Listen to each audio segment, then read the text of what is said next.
ॐ विश्वं दर्पण दृश्यमान नगरी तुल्यं निजान्तर्गतं पश्यन्नात्मनि माया वैर्भूत भूतं यथा निद्रया यः साक्षात् कुरुते प्रबोध समये स्वात्मानमेवाद्वयम्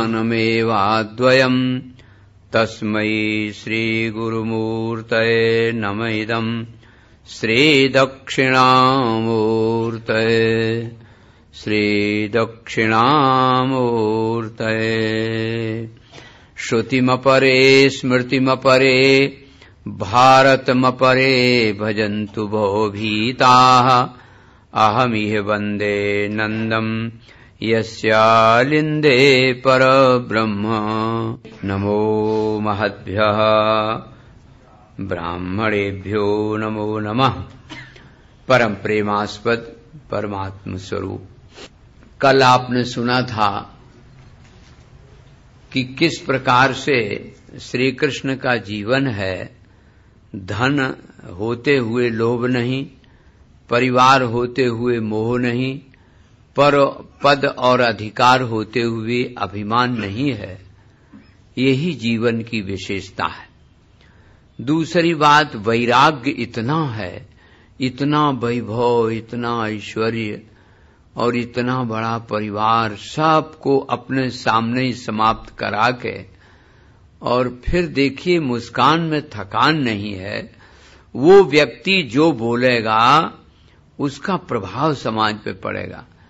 आज हम बोलते हैं और स्वयं वैसे है नहीं, इसलिए प्रभाव नहीं पड़ता है। भगवान ने ये करके दिखाया कि जिस परिवार के प्रति बहुत मोह आप लोग करते हैं, वो परिवार मेरे सामने ही तहस नहस हो गया।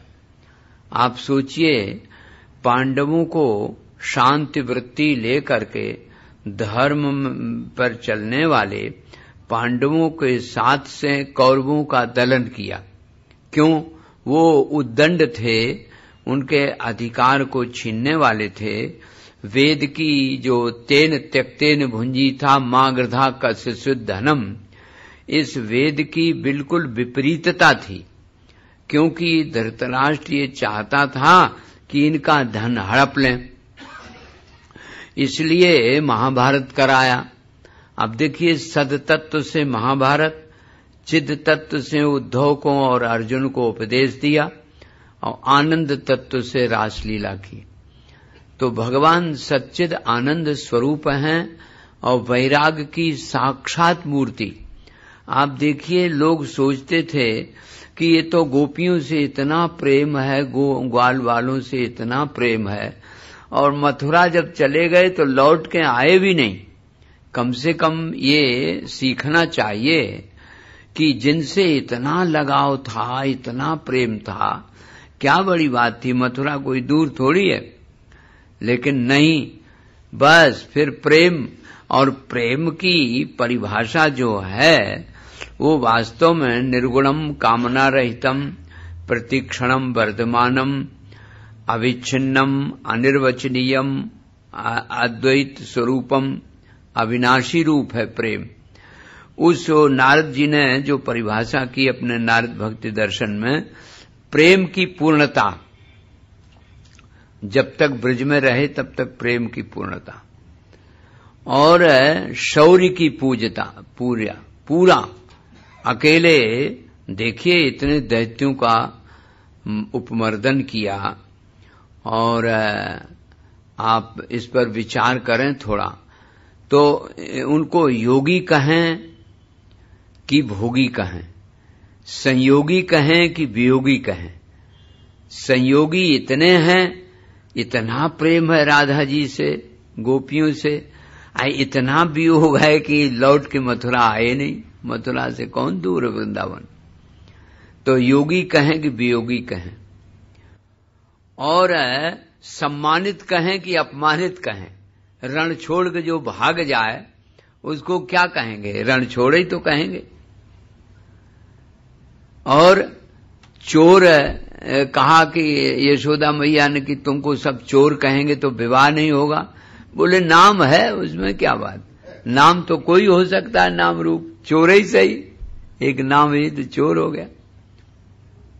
क्योंकि भगवान की दृष्टि में अन्य कोई वस्तु है नहीं जो भगवान की न हो, तो इसलिए चोरी तो है नहीं, चोरी तो हम लोग समझते हैं। अच्छा, भगवान की दृष्टि में अधिष्ठान के सिवाय और कुछ है ही नहीं, तो कहां से भागेंगे? हम ये चौकी से भागें तो मान लो कि चौकी अलग है, लेकिन जिसकी सारा जगत, सारा अधिष्ठान ही है, वो कहां भाग के जाएगा? अच्छा, झूठ बोलने की बात देखो, जो सत्य है वो बोला नहीं जा सकता, और जो बोला जाता वो सत्य होता नहीं है। बिल्कुल दो टूक की बात है। जो बोला जाता वो सत्य नहीं है, सत्य के आसपास शब्द घूमते जरूर हैं, ये बात मानते हैं। उन आसपास से ही उसी के सत्य का परिभाषा हो जाती है, लेकिन सत्य बोला नहीं जा सकता। जो मुंह से बोला जाएगा सब झूठा ही तो हो जाएगा। तो भगवान कहते हैं भाई जो मुंह से बोला सब झूठा। अच्छा, रही बात छेड़छाड़ की, चौथा एक भी भगवान में है। तो ये भगवान जो हैं वो किस प्रकार से किसकी अविद्या का हरण करते हैं ये कोई कह नहीं सकता। वो तो मनुष्य के रूप में आकर के लीला के माध्यम से अविद्या का निस्सारण करते हैं। ये वृत्तियां हैं सब, गोपियां जितनी गोपियां हैं उनको सब श्रुति रूपा, ऋषि रूपा, वृत्त रूपा माना गया है। इसलिए उनका अपहरण करना वासनाओं का, ये तो उनका प्रेम है, उनकी भक्ति है, उनकी करुणा है, उनकी कृपा है। अब संतों की बात देख लो, संतों के प्रति कितना प्रेम है। तो भगवान योगेश्वर तो हैं ही हैं, योगी कहाँ, वियोगी कहाँ, संयोगी कहाँ, शौर्यवीर कहाँ, कि कमजोर हैं कि भाग जाएं, और क्या उनको क्या नहीं कह सकते हैं। यही बस सीधी सी बात है कि ऐसी कौन सी बात है जो उनके प्रति लागू नहीं होती। संतों के प्रति इतना आदर है, गरीबों के प्रति इतना आदर है, देखा सुदामा को, और ब्राह्मणों के प्रति इतना आदर है, लेकिन पक्षपात रहित। कथा आती है कि जनक राज के यहाँ बहुलाशु थे और श्रुतिदेव ब्राह्मण थे, तो दो दो वेश बना के सबके यहाँ गए। देखिए, और क्रांतिकारी कदम इतना है कि कुब्जा को भी पटरानी बना लिया। जो बिचारी दलित थी और निष्कासित थी एक तरह के सबके दिमाग से, सो उसको पटरानी बना लिया। एक क्रांतिकारी कदम। राम जी ने तो जिसको कुछ करना हुआ तो पूछा, जब ताड़का को मारना हुआ तो कहा महाराज हम क्षत्रिय होकर के नारी का कैसे वध करें, पूछा। लेकिन श्री कृष्ण ने कहीं नहीं पूछा किसी से। वो पूतना का 6 दिन में उद्धार कर दिया, कहां पूछे। और जितने भी कंस इत्यादि हैं या उनके भेजे हुए, या शिशुपाल, दंतवक्त्र, जाने कितने दैत्य, उनका सबका उद्धार किया, किसी से नहीं पूछा। क्योंकि वो प्रैक्टिकली जीवन उनका जो है, वो जो कहते हैं वासांस जीर्णानि यथा विहाय, अर्जुन को वो दिखा देते हैं कि हम तो कपड़े बदलते हैं। जैसे कोई बालक हो, गली में पड़ा हो, गंदे संदे कपड़ा पहने हुए, और उसको जब नए कपड़े पहना दिए जाते हैं तो बालक तो प्रसन्न होता है, सो होता ही है, उसके देखने वाले बड़े प्रसन्न होते हैं। तो हम तो मलिन वसन, मलिन वासना वालों को नया कपड़ा पहना देते हैं। ये तो उद्धार हुआ, उनका उद्धार हुआ, उपकार हुआ। अच्छा, संतों के प्रति इतना प्रेम है, इतना प्रेम है।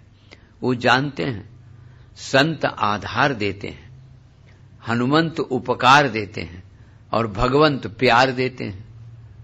यही उनके पास है ही, तुम न देंगे। तो तुम उपकार सुग्रीव कीना, राम मिलाए राजपद दीना। ये हनुमान जी का काम ही है।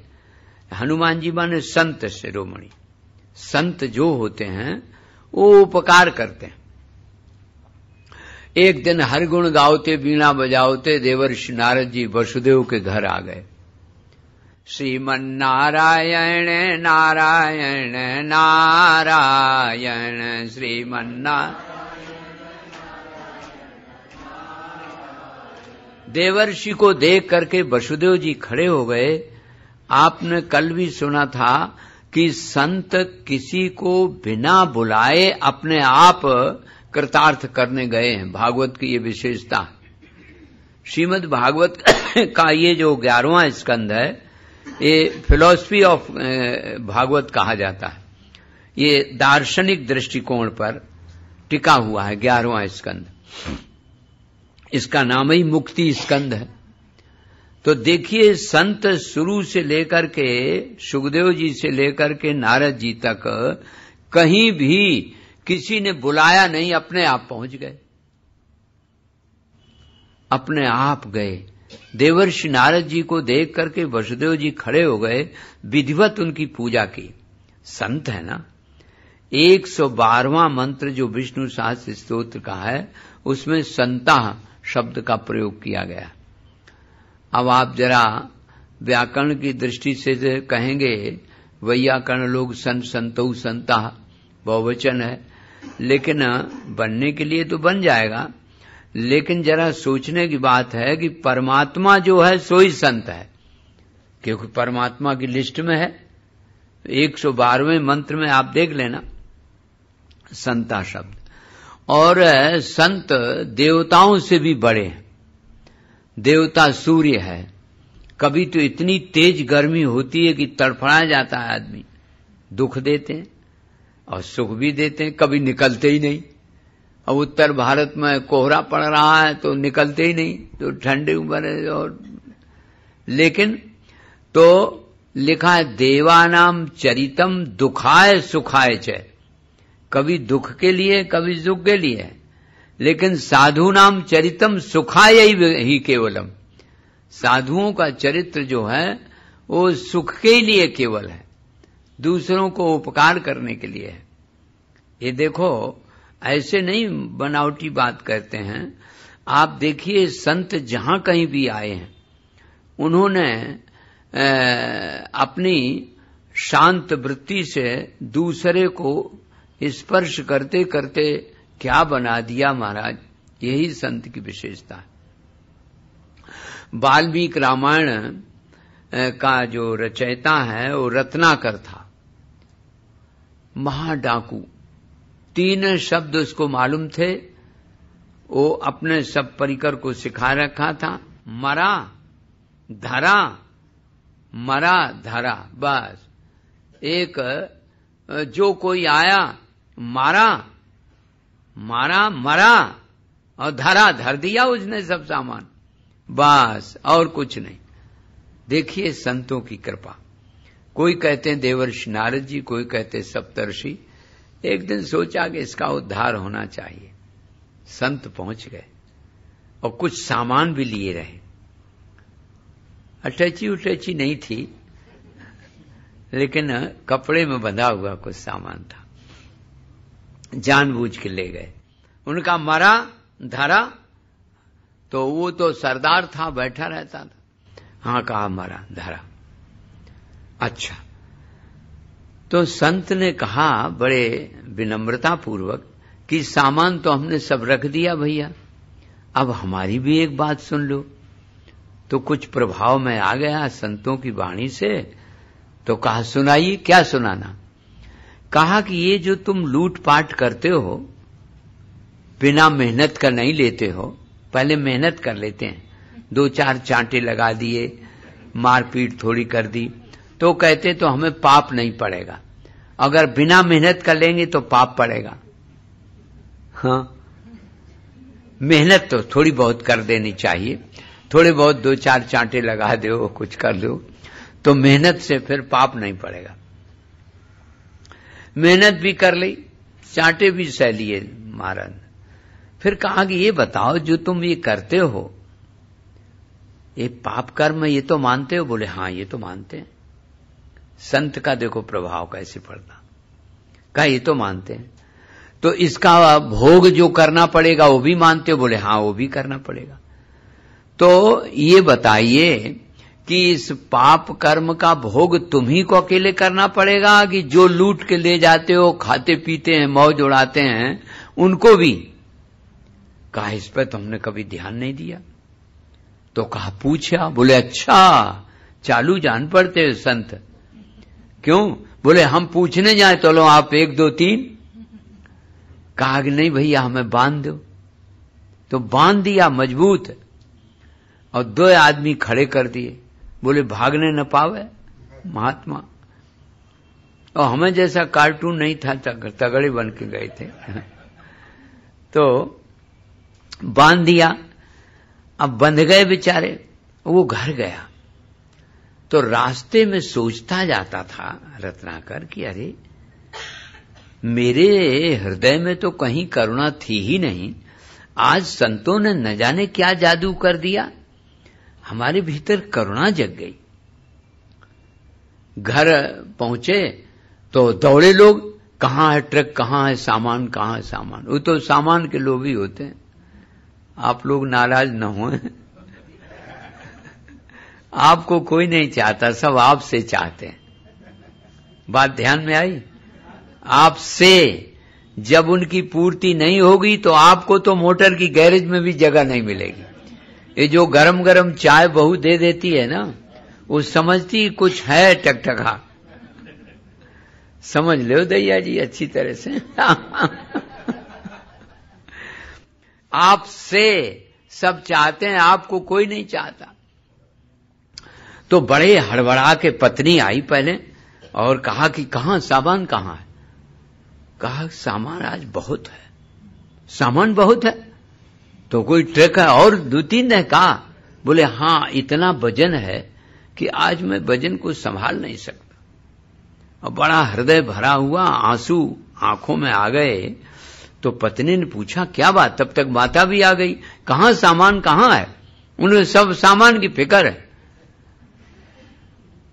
सोच लो जब घर जाओगे ना तो कुछ लेके जाओगे तो बच्चा भी दौड़ के आ जाएगा, और कुछ नहीं ठंडन गोपाल ऐसे पहुंच गए तो कोई नहीं पूछेगा, अरे ऐसे ही आ गए खाली हाथों। अरे पोता को कुछ लाए कि नहीं लाए हैं? तो बहुत हृदय भरा हुआ, वाणी गदगद, और बोले मां आज पता नहीं क्या बात है, मैं बहुत सा सामान लाया हूं और ऐसा जीवन में कभी नहीं लाया जो आज लाया। आज एक बाबा ऐसे मिल गए कि हमारे स्वभाव को बदल दिया। ये बताओ हम तो लूट के लाते हैं तो उसमें तो आप लोग सब शामिल हैं? बोले हाँ हम सब शामिल हैं। ले आओ सामान, कहां है? खाने पीने का तो सामान, लेकिन इसमें जो पाप कर्म है उसको भी भोग करोगे? आप तो बड़ी सोच में पड़ गए।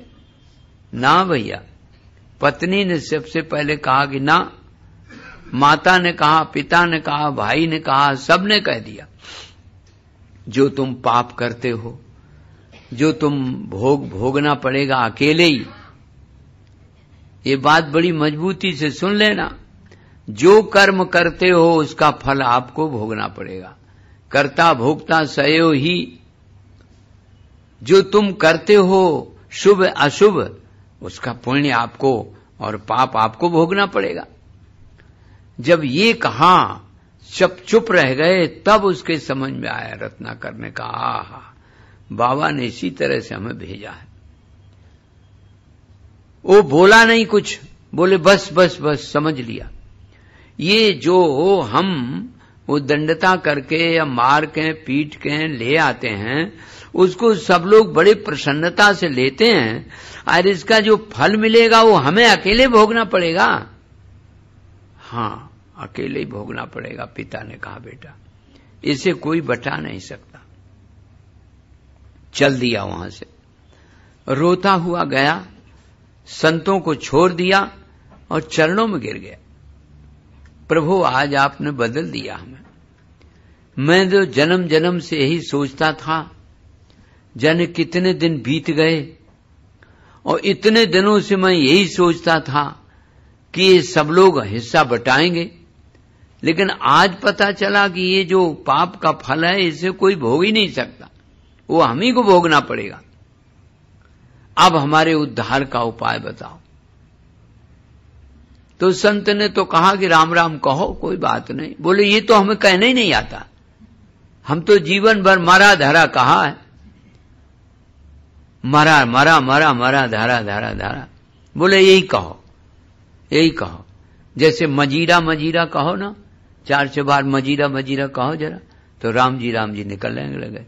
मजीरा मजीरा मजीरा मजी राम जी आएगा देखो। तैसे मरा मरा मरा मरा कहो तो राम राम आने लगेगा, धारा धारा कहो तो राधा आने लगेगा। तो बोले ठीक है, तुम यही कहो।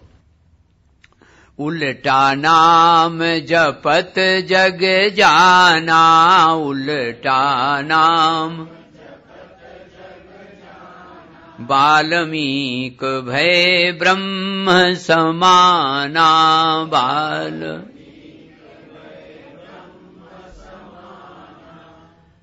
देखिए कहां से कहां परिवर्तन हो जाता है। तो संत वो है। आज देवर्षि नारद जी के मन में आया कि यद्यपि इन यदुवंशियों के लड़कों ने अपमान किया है संतों का, तो शाप भी दे दिया है ब्राह्मणों ने, लेकिन नारद जी घूम घाम के आए। श्री कृष्ण के पास ऐसी जादू थी कि वहीं पहुंच जाते थे वो। तो सोचे कि रोज रोज कहा जाए, आज चलो इनके बाप के घर चलें, हाँ तो वहां ज्यादा माल मिलेगा। तो बात असल में यह है, एक बहुत बढ़िया मूल में बाग दिया कि भगवान के चरण कमलों को छोड़ करके कौन अभागा ऐसा होगा। इतने दयालु, इतने कृपा के सागर, दया के आगर भंडार, और भला उनको छोड़ करके तो लिखा है भगवत चरणाम्बुजम कोनु त्यजेत, यानी कौन सा ऐसा होगा जो भगवान के चरणान बिंदु को छोड़ दे या उनका भजन न करे। देवर्षि नारद जी के लिए यही बात है। रात दिन बस भगवान का स्मरण करते हुए वसुदेव जी ने विधिवत पूजा की और कहा, महाराज आपने तो बड़ी कृपा कर दी, संत आवे दरवाजे पर, इससे बड़ी और क्या कृपा हो सकती। संत सहज उपकारी होते हैं, आप हमें कुछ उपदेश दीजिए। तो देवर्षि नारद जी ने कहा, भगवान के तो हैं ये बाप और हमसे उपदेश पूछ रहे हैं। बताइए, इतने इतने उदार, इतने दयालु, इतने सद्गुण के आगार, जो भगवान स्वयं बेटा बने आके, और हमसे पूछ रहे हैं।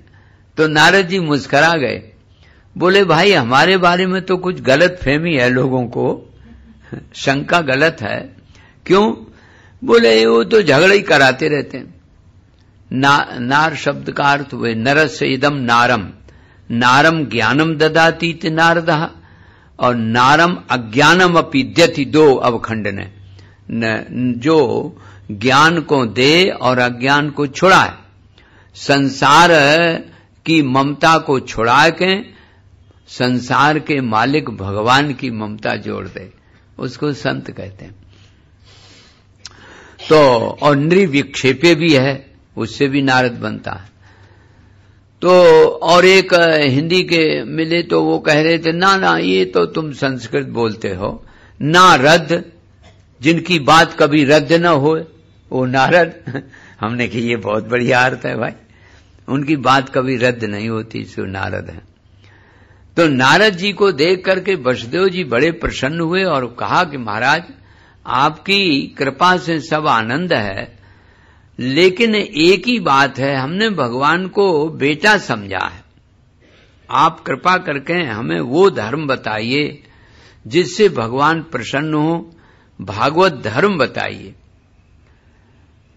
तब जब ये पूछा देवर्षि नारद जी से, तो नारद जी को बड़ा आश्चर्य लगा कि भगवान के तो हैं ये बाप और हमसे पूछ रहे हैं भागवत धर्म। ये देखो, भगवान चाहते तो अपने उपदेश दे सकते थे, लेकिन संत की ज्ञान परंपरा संत के द्वारा मिले, गुरु परंपरा और ज्ञान की परंपरा को अक्षुण्ण बनाए रखने के लिए भगवान ने ये लीला की। नहीं तो अपने आप दे सकते थे और दिया कई बार। भगवान की लीला को कोई समझ नहीं सकता। ब्रज लीला में न जाने कितने बार भगवान ने दिखाया, इसीलिए कि स्वरूप का बोध हो जाए, रूप को छोड़ दें। लेकिन वो तामसी वृत्तियां थीं, सब रूप में लगी रहीं, स्वरूप तक नहीं पहुंच पाई। उद्धव के द्वारा उन्हें ज्ञान पहुंचाया, लेकिन स्वयं नहीं दे सके। और देखिए, उनका स्मरण चिंतन बराबर बना रहा। भगवान के स्मरण चिंतन का ये फल हुआ कि कुरुक्षेत्र में केवल एक वाक्य भगवान ने बोला है और वो गोपियां सब समझ गईं, मुक्त हो गईं। तो कहने का अर्थ है कि धीरे धीरे स्मरण चिंतन मनन से अंतःकरण शुद्ध होता है, और अंतःकरण जब शुद्ध हो जाता है तब देर थोड़ी लगती है, तब तो झटपट काम बन जाता है। अविद्या निवृत्ति के तत्काल आपको ज्ञान हो जाता है। जैसे रस्सी में सर्प दिख रहा है और कोई ये बता दे भला आदमी कि अरे रस्सी है, प्रकाश में देख तो लो, तो जहां प्रकाश में देखा और रस्सी का ज्ञान हो गया, ता फिर थोड़ी डरोगे ना भगोगे, फिर तो आपको स्वयं रस्सी लग जाएगी। इसी प्रकार कोई संत कह दे कि सब परमात्मा ही है, ये तो नाम रूपात्मक जगत तुम्हें दिखाई दे रहा है। जैसे तुम्हारे मनोराज्य में, तुम्हारे संकल्प में तुम्हारे सिवाय और कुछ नहीं होता है। आप मनोराज्य करो, श्री अयोध्या जी जाएंगे, कनक भवन बिहारी जी का दर्शन करेंगे। ये लोग कनक भवन पहुंच गए, मनीराम पहुंच गए, वहां शरीर यहीं है, इतने जल्दी पहुंच गए। बांके बिहारी जी का दर्शन करेंगे, श्री वृंदावन जाएंगे, और बांके बिहारी जी का दर्शन हो रहा है, घंटा घड़ियाल बज रहा है सब। तो कहने का अर्थ है कि इतने जल्दी मनोराज्य होता है, लेकिन दिखता सब है, होता कुछ नहीं है। इसका मतलब जो दिखता है वो सत्य हो, ये कोई प्रमाणित बात नहीं है। दिखता तो सर्प है, तो भ्रांत पुरुष को न दिखता है। एक बार काशी में शास्त्रार्थ हुआ, कहा कि ये जो रजत चांदी दिख रही है सीपी में, ये सत्य है। तो दक्षिण के आचार्य थे, वो जीत गए भाई। तो काशी के सब लोग हार गए, बड़ी चिंता में। काशी नरेश उस समय बने हुए थे, बोले आप चिंता मत करो। अब जब उनके चलने की विदाई बात भई, तब कहा महाराज जितनी सीपी हैं सबकी चांदी तुम ले जाओ, यही दक्षिणा है। अब पंडित बेचारे बोले वो तो शास्त्रार्थ था। बोले नहीं नहीं, बिल्कुल सही, हम तो पढ़े लिखे नहीं, हम तो जानते नहीं, लेकिन जितनी चांदी तुम्हें बटोरे बटोरे सब ले जाओ। तो वो तो होती नहीं है। तो कहने का अर्थ है कि उस समय भ्रांत पुरुष को ये मालूम पड़ता है कि सत्य है। ऐसे ही आप लोग, ये तो हम नहीं कहेंगे सो रहे हो, एक आध को छोड़ करके बाकी तो सब जग ही रहे हैं लेकिन फिर भी ये जागरण दूसरा ही होता है, एक जागरण दूसरा है। इसीलिए कहा गया, कल आपने दोहराया था, सरल सहज सजग सावधान साधक होना चाहिए। अगर वो जागरण नहीं है तो जगा ही नहीं है। जान्यो तब है जीव यह जागा, जब सब विषय विलास विरागा। जान्यो तब मन बिरुज गुसाई, जब उर्बल विराग अधिकाई। देखिए श्री कृष्ण को के जीवन को देखिए आप, इतना वैभव, इतना ऐश्वर्य, इतना सब कुछ, सबको तिलांजलि दे करके अपने वंश का नाश करा के मुस्कुराते हुए देखो। अरे और तो और जरा आई बुढ़ापा, उसको स्वर्ग भेज दिया कि जाओ तुम स्वर्ग में मौज करो जाए।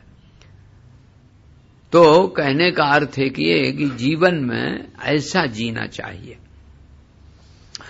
तो वो हमें भागवत धर्म वसुदेव जी ने कहा सुनाइए, जिनसे परम कल्याण हो। एक कल्याण होता है, एक परम। एक कल्याण स्टेशन न समझ लेना, कल्याण जीवन का। एक प्रमाण विभाग है, एक निर्माण विभाग है। तो आप लोग भवन निर्माण तो करते हैं, लेकिन जीवन निर्माण की ओर कम दृष्टि जाती है। जीवन निर्माण यदि हो जाए तो भवन निर्माण तो अपने आप हो जाएगा प्रारब्धानुसार। तो पूछ रहे हैं वसुदेव जी कि जीवन निर्माण की कोई कला है तो वो भागवत धर्म है, वो हमें सुनाइए। क्योंकि भागवत धर्म के द्वारा ही हमारा कल्याण हो सकता है। और कल्याण के बारे में सब दार्शनिकों का एक मत है, लगा के चार्वाक से। चार्वाक दर्शन ये कहता है कि जीव का कल्याण किसमें है? जीव का कल्याण है वो सुख से जीवन जिए। देखो, सुखम जीवेत, ये पहले शुरू में आनंद स्वरूप जो सुख है उससे जिए। अब फिर कहा ऋणम कृत्वा घृतम पिबेत, माने ऋण ले लो, किसी पर डकैती चोरी ये सब न करो, ऋण ले लो तो दे दिया जाएगा। और शराब न पियो, घी पियो, ऋणम कृत्वा घृतम पिबेत, ये तो कह रहा है ना। अच्छा, बौद्ध तो जगत को मानते ही नहीं, कहते असतवाद है, ये तो चित्त में एक भ्रांति है, उससे वो लहर आता है टुकड़ा टुकड़ा हो करके और चित्त में ही समाप्त हो जाता। तो बौद्ध चले गए। अब जैन आत्मा को स्वीकार करता है। जैन कहता है चींटी में चींटी जितनी आत्मा और हाथी में हाथी जितनी आत्मा। तो देश प्रधान काल प्रधान बौद्ध हुए, देश प्रधान हुए जैन, और द्रव्य प्रधान हुआ चार्वाक। लेकिन सभी सुख चाहते हैं, ऐसा कोई जीवन में नहीं है जो दुख चाहता हो, क्योंकि दुख स्वरूप है नहीं अपना, दुख नाम की कोई वस्तु ही नहीं है। यदि होती तो सुसुप्ति में भी होती ना। दुख तो हमने अपना खरीद लिया है।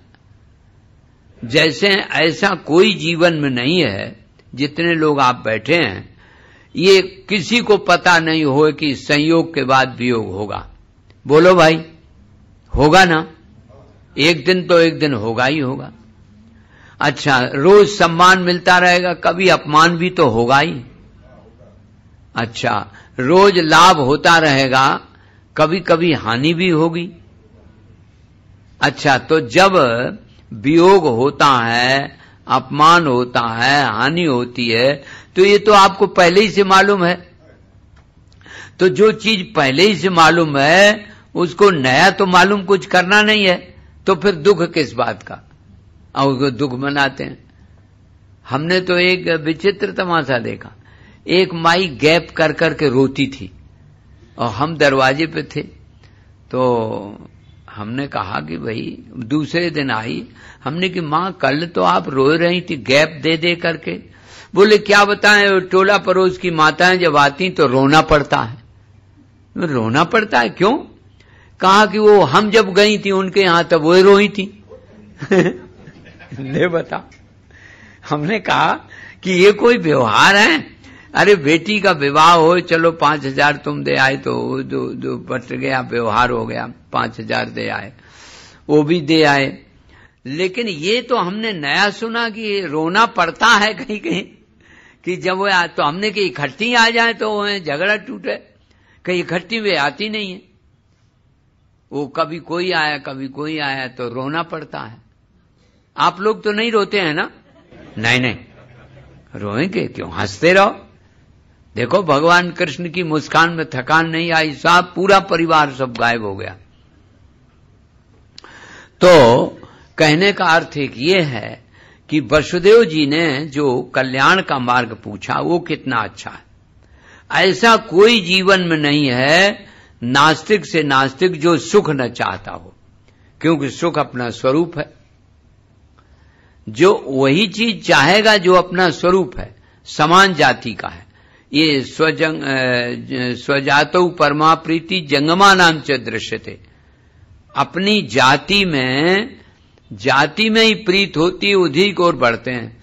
जैसे आप मिट्टी का ढेला ऊपर फेंकें और जितना फोर्स होगा हाथ में उतने ऊपर जाएगा, मैं मानता हूं, लेकिन आएगा कहां?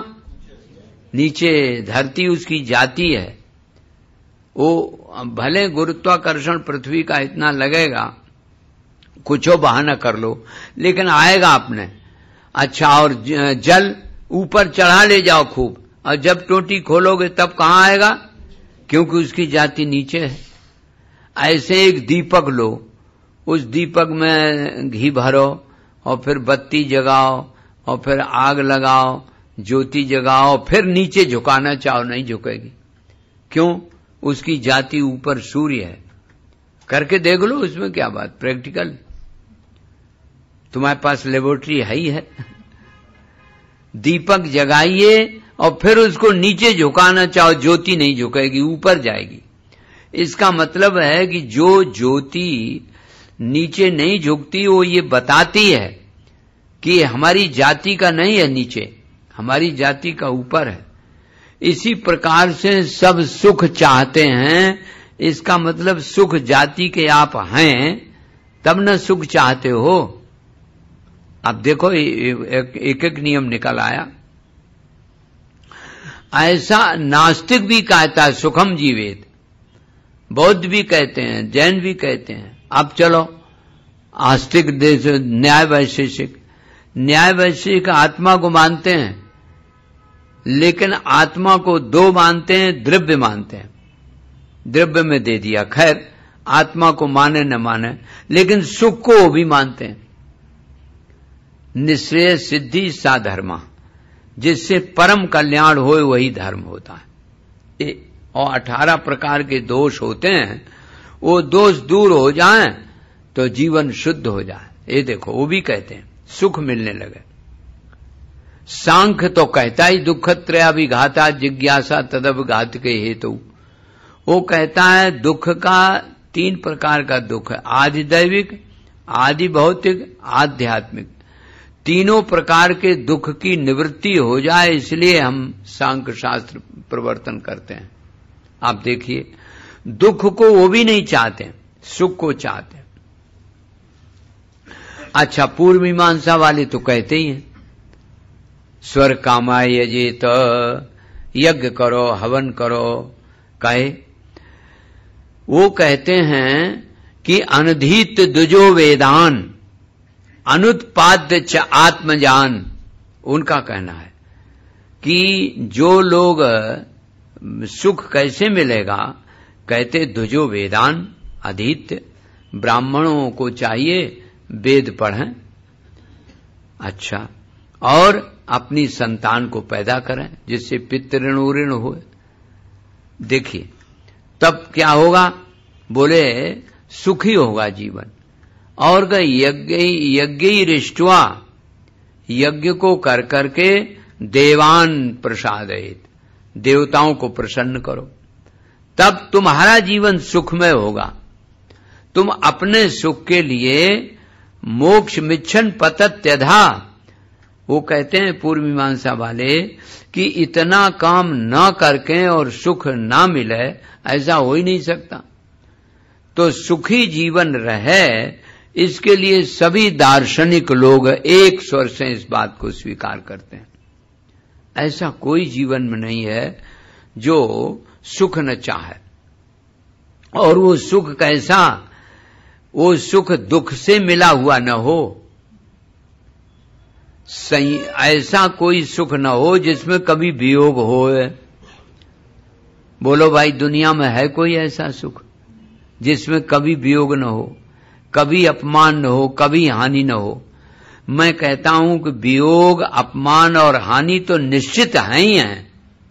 संसार के जितने भी सुख हैं उनमें ये मिला हुआ है। और हम कहते हैं दुख मिला न होए ऐसा सुख चाहिए।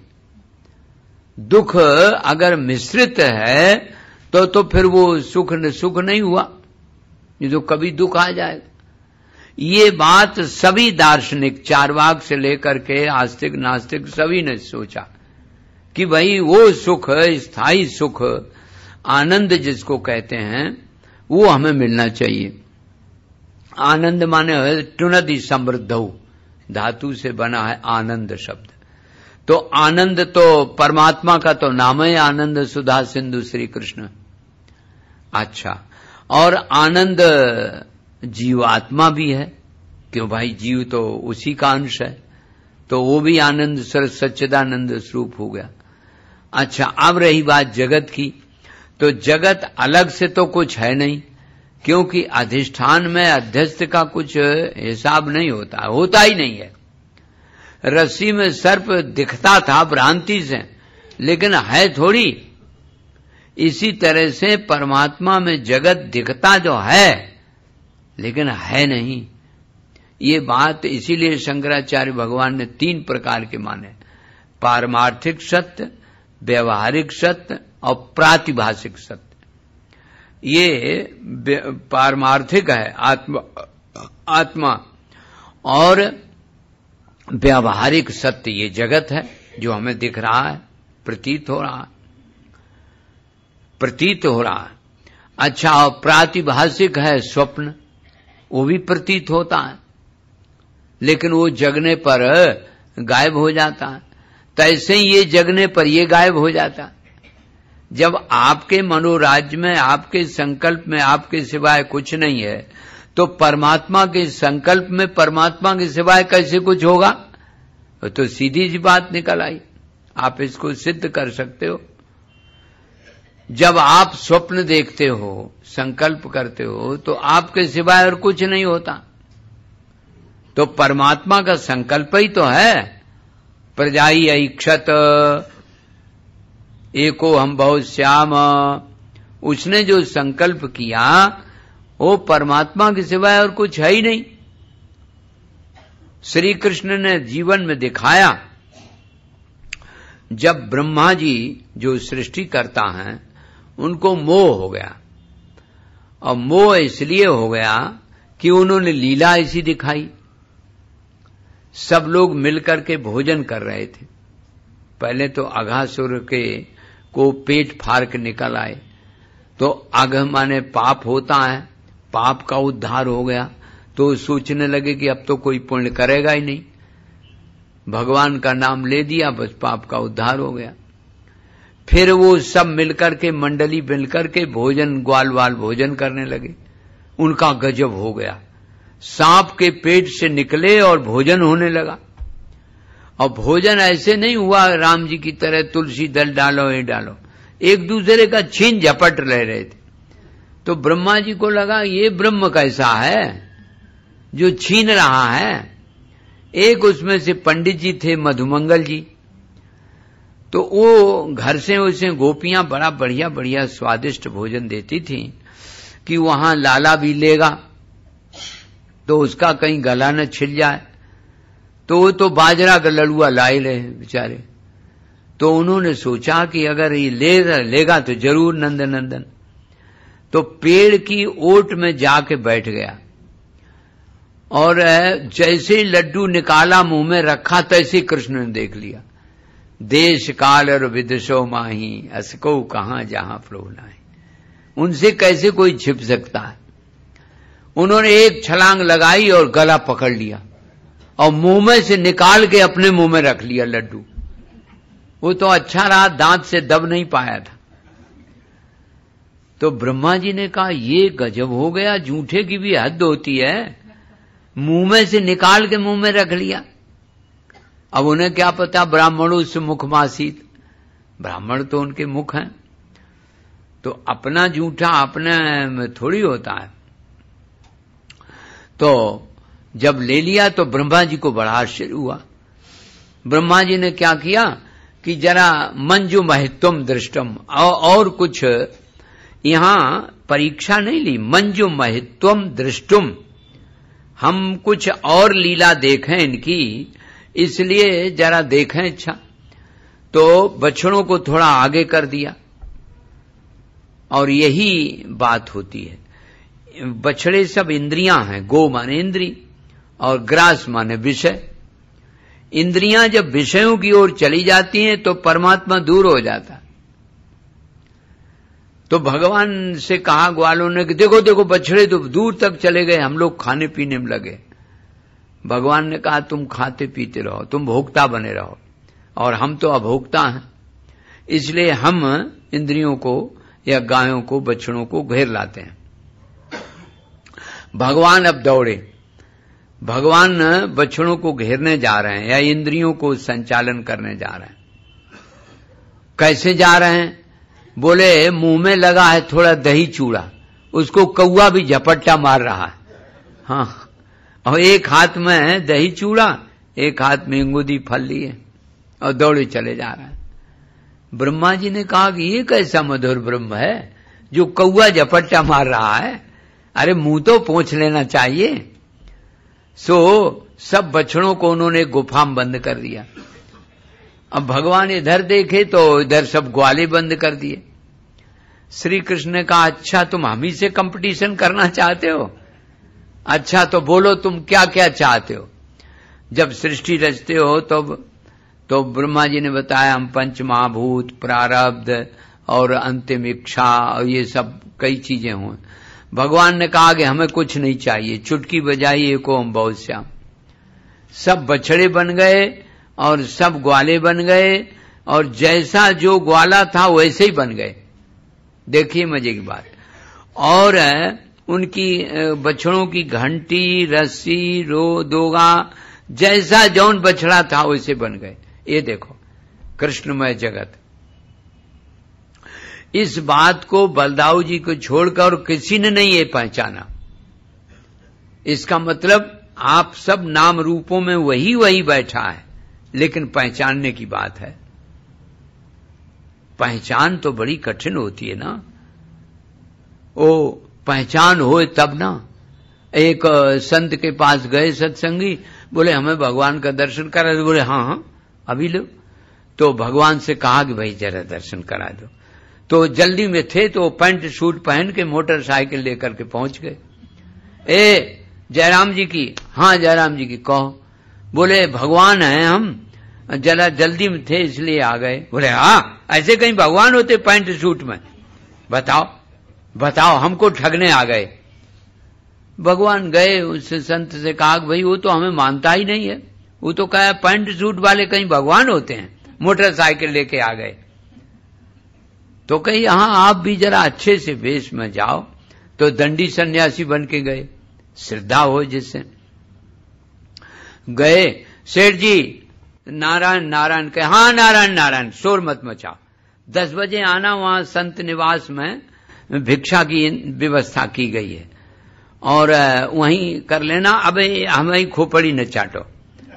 संत ने कहा कि नहीं नहीं हम तो भगवान हैं, तुम्हारे गुरु जी ने भेजा है। बोले हाँ सभी महात्मा अपने को भगवान ही कहते हैं। जितने महात्मा हैं सब अपने को भगवान ही मानते। फिर भगवान ने कहा कि भाई हमें तो पहचानता ही नहीं है। बोले आप जरा ठीक ठौर जाओ भगवान बन के। तो भगवान बन के गए, मुकुट लगा के और बकायदे गए। हाँ हाँ। तो कहे कि सेठ जी जय राधे। बोले राधे राधे, शोर मत। रासलीला के समय में आना चाहिए था, अभी आ गए। कि किसके ठाकुर जी हो? हरगोविंद के कि राम स्वरूप जी के कि श्री राम के? कहे नहीं नहीं हम मंडली के ठाकुर जी नहीं हैं, हम तो भगवान हैं। बोले हाँ हाँ सब भगवान ही मानते हैं, लेकिन शोर मत मचाओ। रासलीला के समय में नवदुर्गन में आना तो हम तुम्हारी रासलीला करा देंगे, रामलीला करा देंगे। अभी आ गए, अभी कोई समय है? अभी हम वही देख रहे हैं। वो भगवान गए और उनसे कहा कि भैया वो तो हमको पहचानता नहीं। 3 बार हम गए, पहले तो स्कूटर से गए तो मान लिए गए, ना ही माना। फिर दोबारा तो दंडी सन्यासी बन के गए तो उन्होंने कहा कि वहां संत निवास में भिक्षा मिलेगी। और फिर कहने लगा मंडली के हो तुम ठाकुर जी, तो बताओ अब हम कैसे जाएं? तो बात यह पहचानने की होनी चाहिए शक्ति। अगर पहचान नहीं है, अब जैसे वसुदेव जी के यहाँ देवर्षि नारद जी गए और उन्होंने विधिवत पूजा की, बैठारा। इसका अर्थ ये न कर लेना आप लोग भी पूजा करो जब हम जाएं घर। तो वो तो वसुदेव जी, देवर्षि नारद जी दूसरे हैं। वसुदेव भगवान के पिता हैं। आप सोचिए तो, जिन्होंने भगवान को अपना बेटा बना लिया वो कितना न बड़ा यशस्वी होगा। और देवर्षि नारद जी जिनका कहा कौन भजेत, कौन ऐसा होगा जो भगवत चरणार बिंदों को न भजन करे। तो भगवान के चरणार बिंदों का भजन करो और एक प्रार्थना दोहरा लो। ओ जीवन तरणी के नाविक, ओ जीवन मुझे नहीं कुछ भी कहना है, मुझे जिस तट चाहो मुझे लगाओ, जिस तट उसी दिशा बढ़ते रहना है, उसी दिशा बढ़ते रहना है। बांध दिया है तुमने आकर, बांध दिया है तुमने आकर, बांध दिया है तुमने आकर, बांध दिया किंकरता बाना पहना है, किंकरता बाना पहना है। तुमने बांधा तुम ही खोलो, तुमने बांधा तुम ही खोलो। मुझे नहीं कुछ भी कहना है, मुझे बोलो कृष्ण भगवान की जय। ओम पूर्णमदः पूर्णमिदं पूर्णात् पूर्णमुदच्यते पूर्णस्य पूर्णमादाय पूर्णमेवावशिष्यते। ओम शांति शांति शांति। हरिः ओम। श्री गुरुभ्यो नमः। हरिः ओम।